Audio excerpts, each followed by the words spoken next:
না না, মূল ড্রেনটা কিন্তু আমার এটা না ভাই।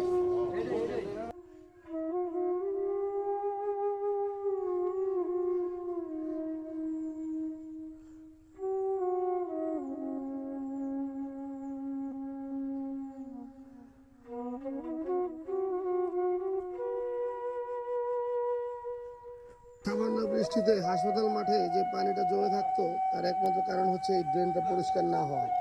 ড্রেনটা অলরেডি আটকায় গেছে মাটি দিয়ে, এর জন্য আমরা বিগত 2 থেকে 3 দিন যাবৎ এই ড্রেনটার কাজই করতেছি। আপনারা দেখতে পাচ্ছেন এখানে আমাদের পরিচ্ছন্ন কর্মীর যে হেড সাইফুল ভাই উনি সহ আমরা এখানে এই ড্রেনটার কাজ করতেছি এবং মোটামুটি ইনশাল্লাহ 40 থেকে 45% ড্রেনের কাজ কমপ্লিট হয়ে গেছে।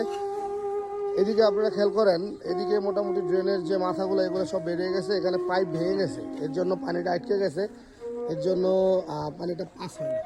তো আশা করি ইনশাল্লাহ আগামী 2-1 দিনের মধ্যে আমরা এটা কমপ্লিট করে ফেলবো। সবাই আপনারা আমাদের জন্য দোয়া করবেন এবং পাশে থাকবেন ইনশাল্লাহ সবসময়।